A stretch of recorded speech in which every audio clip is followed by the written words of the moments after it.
Hello everyone, hope you're doing well. Welcome back to another top 10 Blackout video. I hope you guys all enjoyed our first one, top 10 best weapons to pick up in Blackout. If you guys want us to do any other series out there for top 10s for Blackout, leave a comment down below. This one's going to be the top 10 best places to drop. There are plenty of safe places in Blackout, plenty of hot places with plenty of loot. This one's going to break down a mixture of both in the top 10 best places to drop in Blackout.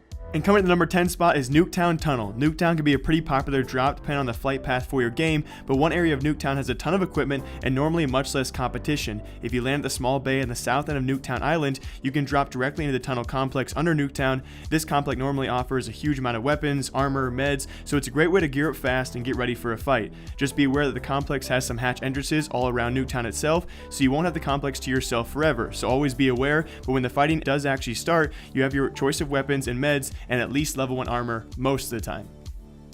And coming at number 9 is the brick buildings northwest of Hydro Dam. With only 2 buildings, it may seem like an odd choice for our list, but these brick buildings have multiple floors and rooftops full of loot. And if you leave in an excellent position to also push Hydro Dam, train station, or the estates once you're all geared up, so you can actually choose your rotation path based off of this, while you should find almost all the gear you need in these buildings. If you happen to be missing armor or anything specifically for a weapon that you're actually looking for, you have several small clusters of houses all the way to the west where you can explore that are normally not inhabited or actually not dropped on by other players. As an added bonus, this drop works no matter where the first ring hits, as you'll also find an ATV outside for quick transport no matter what after you're done looting.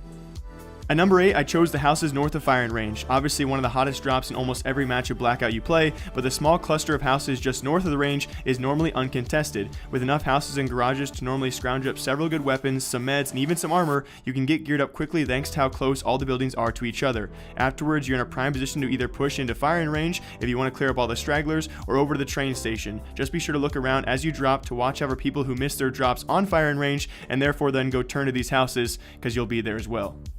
And for number 7, I chose the cabin south of Estate. This cluster of buildings is great for a couple of reasons. Now, with 5 buildings to loot in such a small area, you should normally get all the gear you need to start the game in a very short period of time. It also is not normally a contested drop, meaning you have plenty of time to actually pick up the loot you exactly want. And also on top of that, once you're all geared up, the location offers several other great perks. Since it's a fairly central location on the map, you will almost always not need to move until the second ring. On top of that, there's also a gas station very close, and another cluster of houses to the west. Offers plenty of loot, guys, and if no one else drops with you, you should be fully geared up, no problem.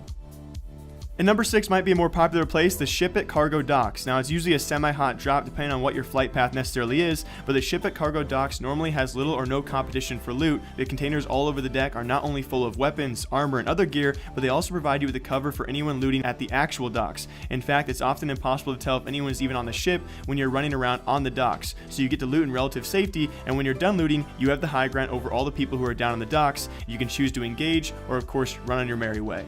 And cracking halfway down our top 10 list at number 5 has to be the tunnel entrance at fracking. Now, fracking, we all know, can be a relatively hot drop area, but if you know exactly where to land, you can immediately go underground and avoid a lot of that early competition. If you land at the single building on the north edge of fracking between the 2 septic ponds, you can head straight into tunnel complex and start looting right away. Once you have the weapons, armor, and the meds that you need, you can either wait for people to come and cross your path and shoot them down then, or just head back topside and start fighting with the remaining players back at fracking.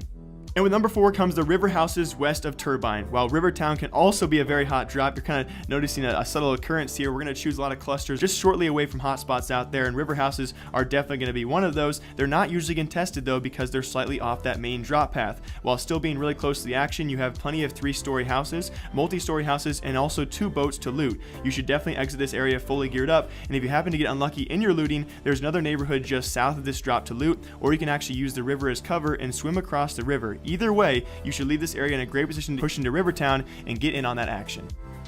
And certainly one of my favorite spots on the list. It was debated to be number 1 or 2, but it has to stay right here at number 3. The cabin's just south of Array, and I say this because it's a fairly central drop area. It gives you plenty of options, and alongside that, the cluster of 6 buildings gives you plenty of loot. So you have plenty of time, of course, to go to those 6 buildings, and on top of that, once you're done, you can choose several directions to go. You can either head west to loot the 3 brick buildings by the highway, you can push north and join the fighting at Array, or even venture south and check out another area that is popping up on our list very soon.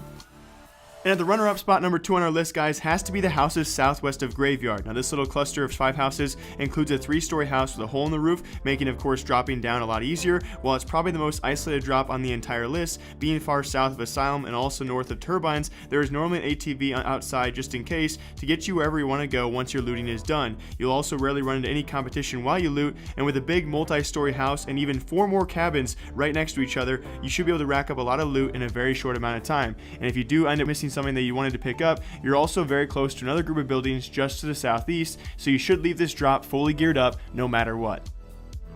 And finally, number 1, probably my favorite. I think it almost has to be. I think any of the top 3 can really be this number 1 spot, guys. But number 1 on our list will be the circular neighborhood south of Array. Now, this drop, which is actually just a little south of number 3 on our list, we mentioned earlier there was one better spot. This being it, has got to be our favorite drop in the game right now. With a ton of buildings to loot, including a couple multi-story houses and a broken roof, as well as number 3 that lets you drop right into that attic, there is almost no way you will leave this area without good weapons, armor, and a healthy pile of meds and equipment.